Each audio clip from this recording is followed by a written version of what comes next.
দর্শক আপনাদের স্বাগত Walton smart fridge presents TVS ইনসাইটে। আমি আপনাদের সাথে আছি জেবুন্নেসা আলো।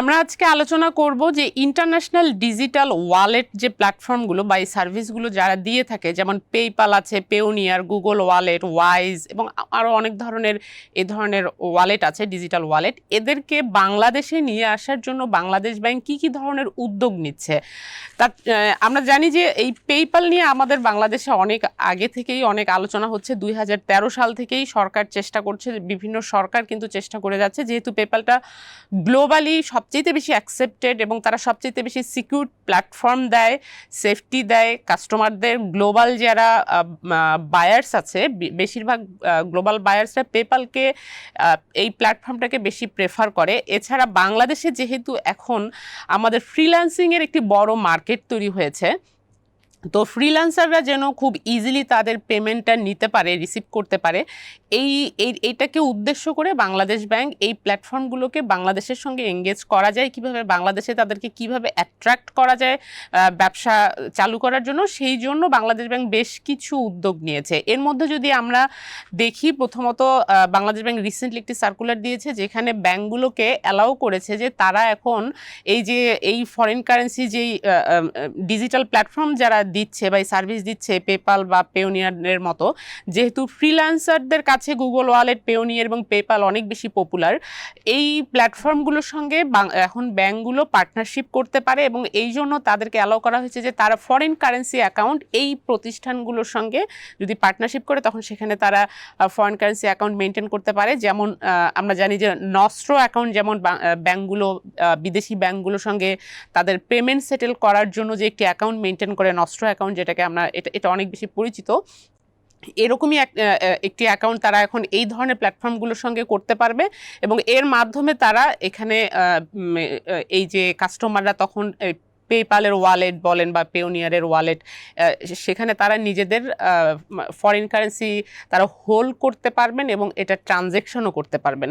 তো এই যে এটি একটি অপরচুনিটি তারা ওপেন করেছে। এছাড়া এই প্ল্যাটফর্মগুলো কেন বাংলাদেশে আসছে না, তার প্রধান কারণ যেটি বলা হয় যে বাংলাদেশে, যেহেতু বাংলাদেশের মতো এরকম ডেভেলপিং কান্ট্রিগুলোতে যেটা হয় যে আমরা ইনফ্লোকে অনেক বেশি এনকারেজ করি, কিন্তু আপনি রিসিভ করতে পারবেন বাট পেমেন্ট করতে পারবেন না, বাইরে আপনি ডলার পাঠাতে পারবেন না। এখানে পারবেন কিন্তু অনেক ধরনের রেস্ট্রিকশন থাকে।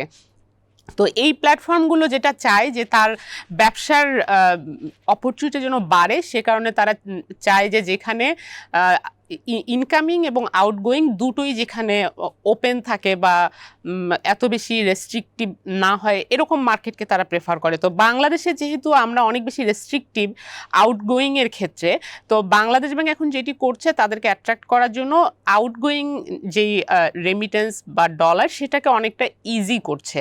যেমন এই যে সার্ভিসটি তারা ওপেন করেছে নতুন, যে ব্যাংকগুলো এই পেপ্যাল বা অন্যান্য প্ল্যাটফর্মগুলোর সঙ্গে যে ফরেন কারেন্সি অ্যাকাউন্ট হোল্ড করতে পারবে এবং সেই সার্ভিসে সেই অ্যাকাউন্টের সঙ্গে কিন্তু তারা সেই অ্যাকাউন্ট সার্ভিসটা কিন্তু ধরেন যারা এক্সপোর্ট রিটেনশন কোটা আছে, যে এক্সপোর্টাররা যারা বাইরে ইয়ারকো অ্যাকাউন্ট থাকে, সেটাও কিন্তু এই ডিজিটাল ওয়ালেটে তারা এখন ডিজিটাল ওয়ালেট নিতে পারবে, ডিজিটাল ওয়ালেটে তারা এই টাকাটা রাখতে পারবে। এটা তারা টাকা বলতে আমি বলছি ডলার, এটি তারা ট্রানজ্যাকশন করতে পারবে। এরপরে এটি যেমন ফরেন কারেন্সি ডিপোজিট অ্যাকাউন্ট একটা আছে, আরএফসিডি, আপনারা জানেন, যেই অ্যাকাউন্টে সাধারণত আমরা দেখি যে আরএফসিডি অ্যাকাউন্টটা মোস্টলি ব্যবহার করা হয় স্টুডেন্টদের জন্য, তারা এখান থেকে বাইরে পেমেন্ট করে থাকে ব্যাংকিং চ্যানেলের মাধ্যমে।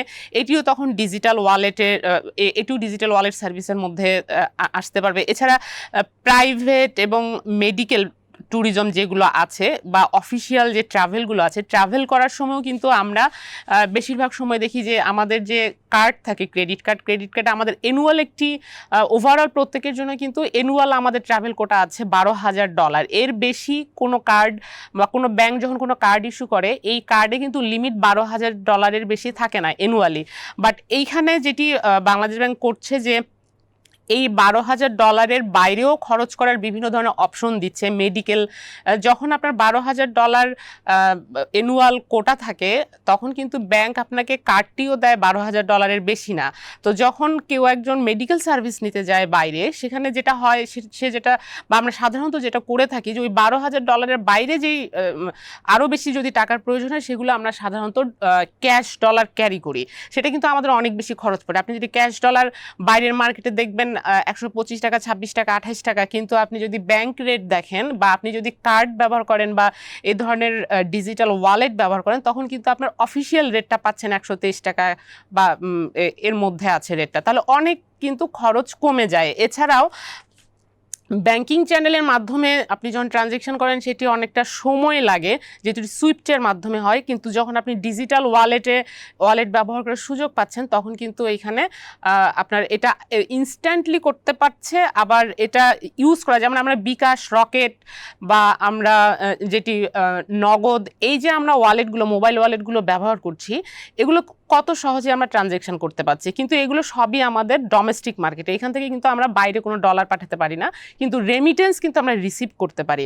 তো এখন যখন এই ইন্টারন্যাশনাল পেমেন্ট সার্ভিস প্রোভাইডাররা যদি বাংলাদেশে আসে, এই পেপ্যালের মতো প্ল্যাটফর্মগুলো, তাহলে যেটা হবে যে আমরা এইরকম সহজে আমরা এবং কম খরচে আমরা সেই পেমেন্টগুলো পাঠাতে পারবো বা রিসিভ করতে পারবো। এখন এইখানে ফ্রিল্যান্সারদের জন্য যেটি বাংলাদেশ ব্যাংক মনে করছে যে ফ্রিল্যান্সের জন্য সবচেয়ে বেশি একটা বড় অপরচুনিটি ক্রিয়েট করবে যখন এই পার্টনারশিপটা তৈরি হবে। কারণ ফ্রিল্যান্সারের আমরা যদি মার্কেট দেখি, আসলে কেন এই মার্কেটটা বড় করার চেষ্টা করছে, বাংলাদেশ ব্যাংক যেটি বলছে যে আমাদের যে অ্যানুয়াল ট্রাভেল, যেটি আমরা ক্যাশেই নেই বা অফিসিয়াল চ্যানেলেই নেই, সেটা তারা এস্টিমেট করছে যে প্রায় $1.5 থেকে $2 বিলিয়ন মতো এই ট্রাভেল মার্কেটটা আছে, মেডিকেল, ট্যুরিজম সব কিছু মিলে।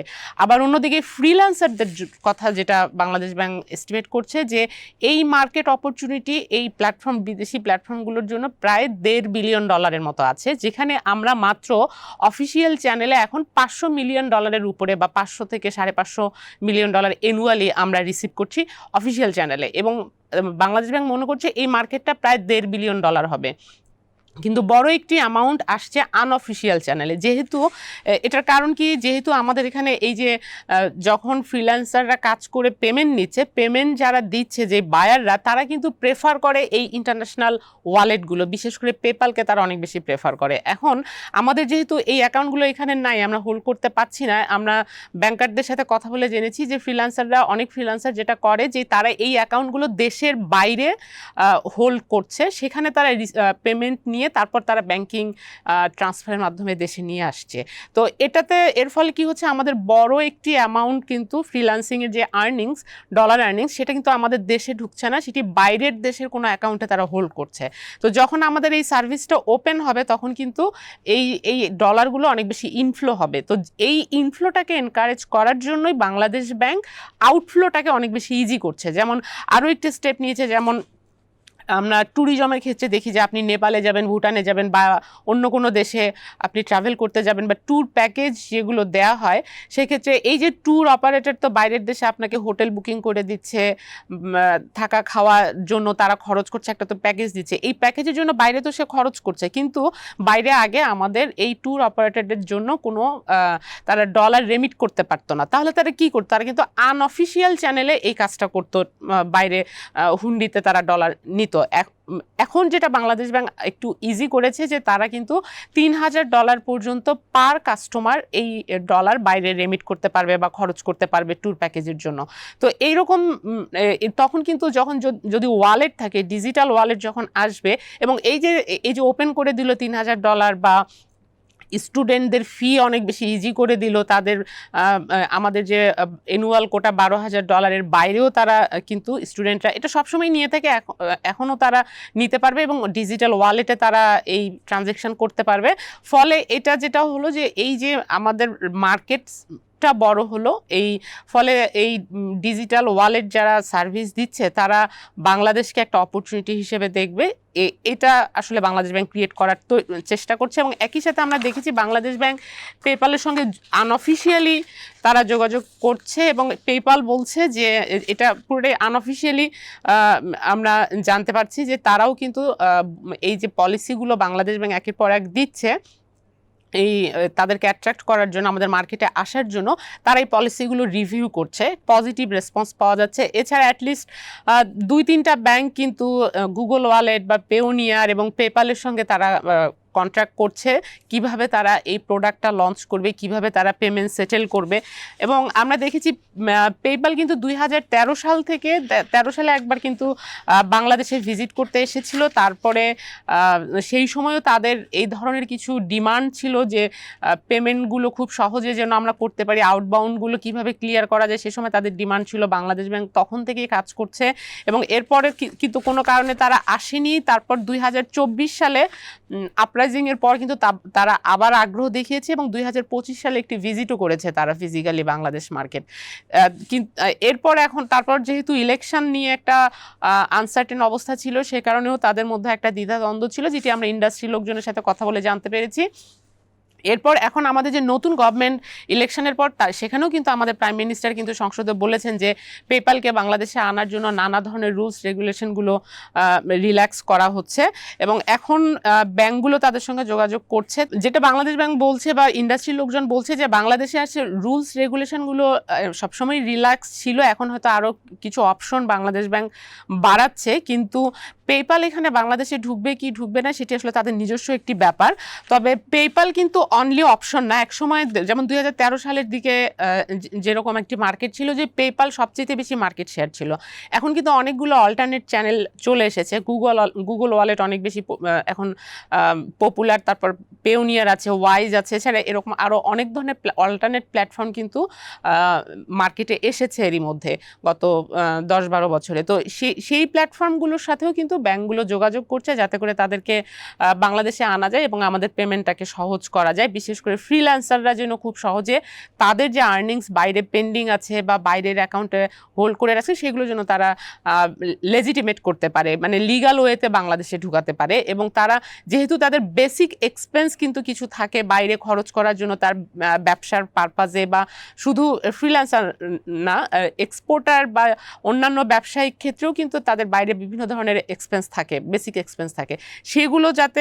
সেগুলো ডিজিটাল ওয়ালেটে করা যায়, বা ডিজিটাল ওয়ালেটে যদি করা হয় তাহলে এটা অনেক বেশি ইজি হবে।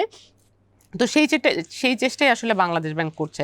তো এই ছিল আজকে আলোচনার বিষয়। দর্শক, আমাদের সঙ্গে থাকবার জন্য আপনাদেরকে ধন্যবাদ এবং আমাদের প্রোগ্রামটি যদি ভালো লাগে তাহলে লাইক দিবেন, শেয়ার করবেন।